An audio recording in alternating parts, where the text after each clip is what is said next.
you have to understand that if 95% of who you are is a set of unconscious programs, then the first step is lighting a match in a dark place. If you want to become someone else, you got to become aware of who you are.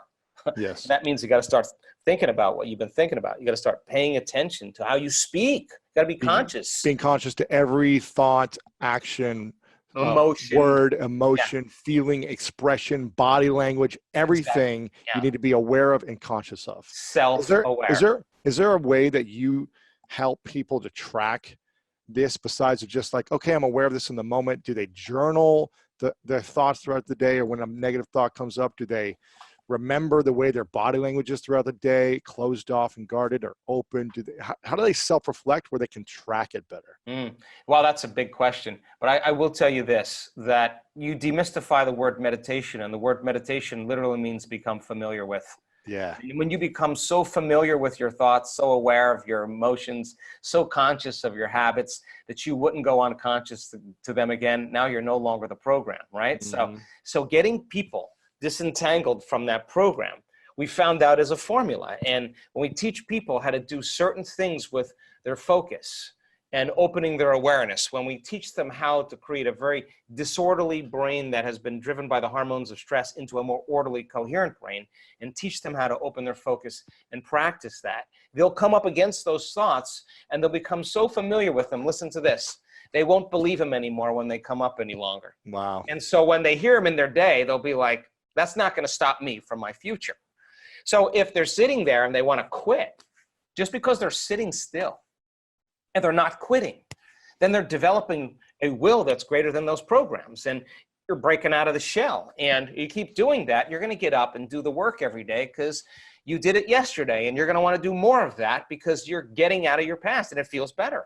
And if you keep doing that and you keep feeling better every day, the question is, why wouldn't you do it every day? Because you would ultimately just feel better. And then the more whole you feel means the more you are connected to your future. Imagine if you felt every single day, and this is what I do, work on. If I could stay connected to the emotions of my future all day long, there's no way I would be looking for when it would be happening. How could I look for when it would be happening if I feel like it's happening? I wouldn't look anymore, which means I wouldn't be separate from it. And that's when you start creating the magic, right? That's when you're in that zone. And that's when that reaffirms that personality that you're becoming. And now you don't, wake up in the morning and go, oh God, I got to create my future. No, you're going to jump out of bed because excited. You're not going to want that magic to end. That's the key. So you teach people how to do this and they start seeing the events in their life. They're not going to want to miss a day in really just getting beyond their personality. And listen, it's so cool because it's amazing. You see all these people come in for success and new careers and new relationships and healing from a disease and mystical experience. They come in for all these different kind of reasons. Healing from a childhood trauma. But really, they just want wholeness. Right. And so as they start becoming more whole and they start feeling more whole, it's not coming from anywhere out there. It's not coming from out there. Nothing out there is making them feel whole. When the novelty of the thing wears off, you feel empty again. They're feeling whole from within. Oh, this is different. This is a different game. So why wouldn't you want to keep feeling more whole that you no longer want anything? Now you're not living in separation any longer. That's the cool part. If someone is so disconnected to their future, their greater future self, if they're so negative thoughts, suicidal thoughts, often hurting themselves potentially, often just don't have many close friends, don't feel like they identify with themselves in the world, don't feel like anyone understands them, no one accepts them, no one gets them. Like, this all sounds great in theory, but when you're in a place of survival mode in your thoughts constantly, how can someone like that, without having to go through the workshop, that doesn't have the opportunity to go right now, what can they start to do to just give some a little bit of relief and peace in their heart? Yeah, it's simple. Knowledge, experience, wisdom. Philosophy, initiate that philosophy, master it. Yep. Mind, body, soul, thinking, doing, being, learning it with your head, applying it with your hands, knowing it by heart. And this is the journey of knowledge, because when you learn that information and you really study it, you are going to begin to see the world differently because your Yeah. brain is changing. Then when you start saying, how can I use this? How can I apply it? How can I personalize it? How could I do something, initiate this information? What do I got to do? How do I get my behaviors to match my intentions? Now, this is the act of trial and error. It's so important. You don't make it the first time. You don't give up. You get up and you try to walk again.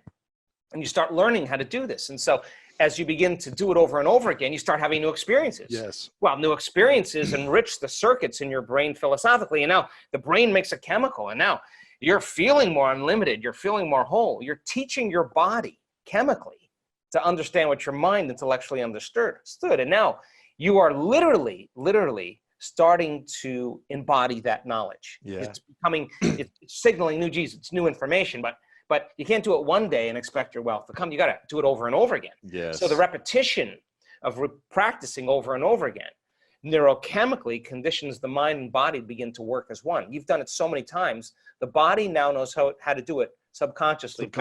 Just like it knew how to subconsciously lean into trauma and victim mode for decades. Now the body's getting new information. It's going to adapt. And now you're going to literally become that knowledge. You're going to become it. That's what you're going to become. And so now that's when you no longer have to try. It's who you are. Yeah, you've memorized an internal order that's greater than anything in your outer world that's going to tell you something else. That's key right there. And you become immunity to negative thoughts or negative viruses, where if someone tries to say something to you, your body just rejects it automatically, just as if your physical body would reject some virus coming in. Is that correct? That's absolutely the way it So I works. said, Dr. Joe, you can't do it. You're stupid. You're ugly. You're not smart enough. You're not this. You wouldn't even, it would just bounce right off you. You wouldn't even receive it because your field is so powerful. It's pushing all that away. No, because it's not the truth. There you go. You It's just not laugh. the- It'd just be it's like, not- okay, that's just not real. But if I kept telling you, you need this product, you need this drug to feel better, to look better, to be better, let's appeal to your lack. And if you buy this, it'll make that feeling go away. And you try it for a while, then the feeling doesn't go away anymore. You got to try something else. Mm-hmm. And now watch the news and listen to all that information. It's telling you you're limited.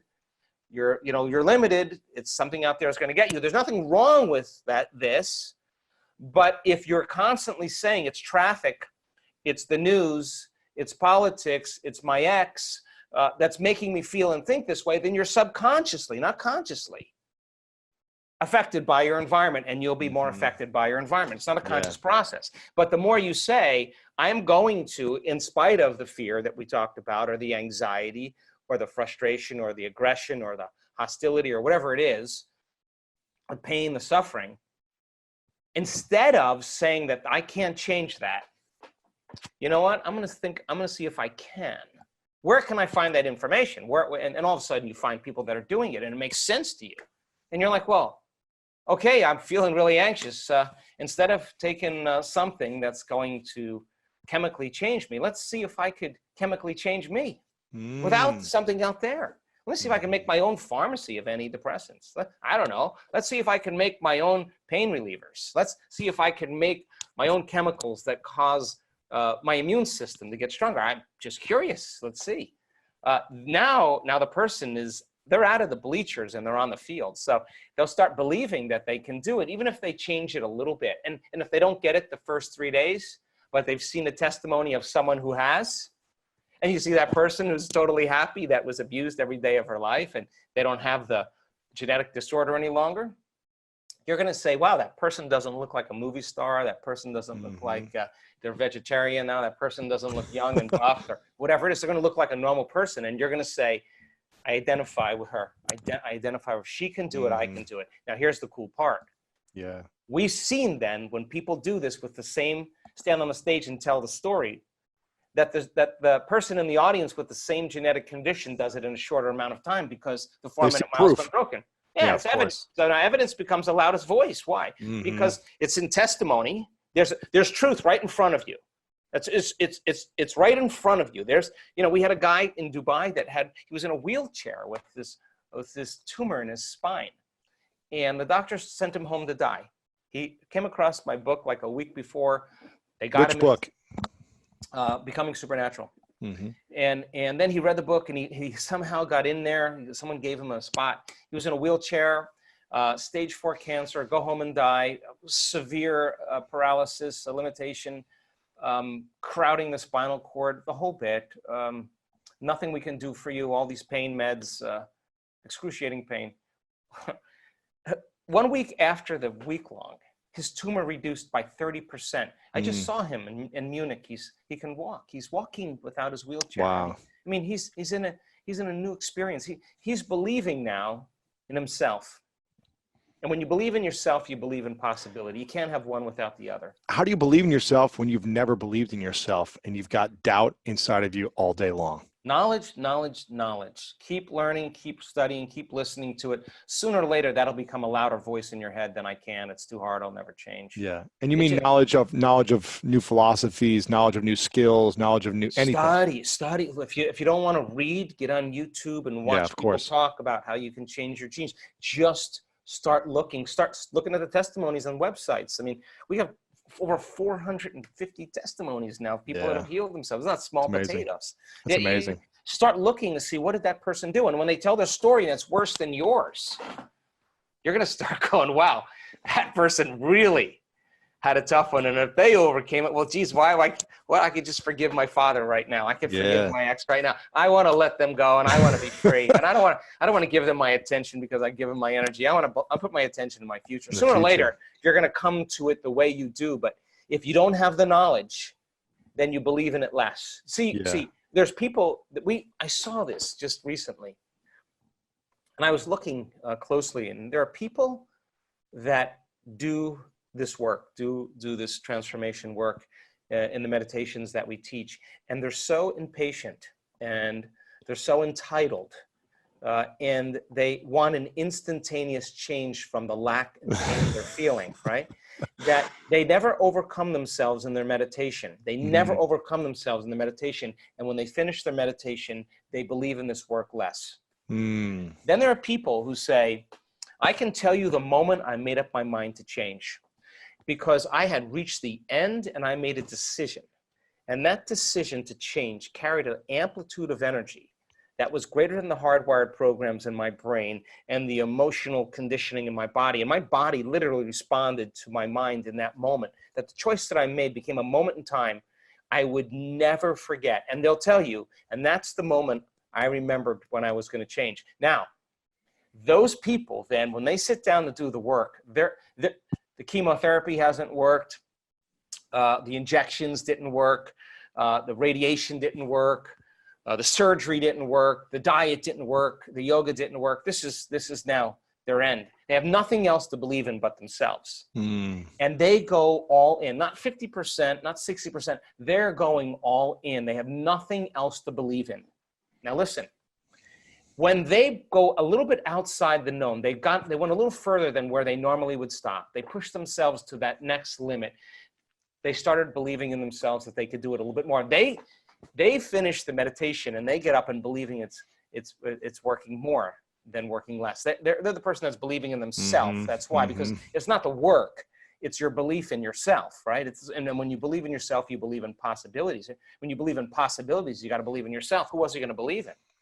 So people make these great strides and their own personal growth is a testament to the living organism. The living organism, the species of human beings that's starting to believe, well, maybe we're not so as limited as we've been programmed to believe. Maybe we are more unlimited. And I'd rather throw in with that. And if you don't think your immune system isn't aware of viruses, it could handle any virus if it got the right signal, and if it was in a state of wholeness and your thymus was activated and your blood flow to that center was turned on because you decided to turn it on, and you decided to release those chemicals that suppress the survival centers in your brain because oxytocin does, and you wanted to stay there for a period of time and memorize that feeling, I guarantee you that thymosin would begin to signal those T cells, and those T cells would activate their T cell receptors, and those T cell receptors would be releasing immunoglobulins and antibodies that would block those receptors coming off a virus like you may not pass.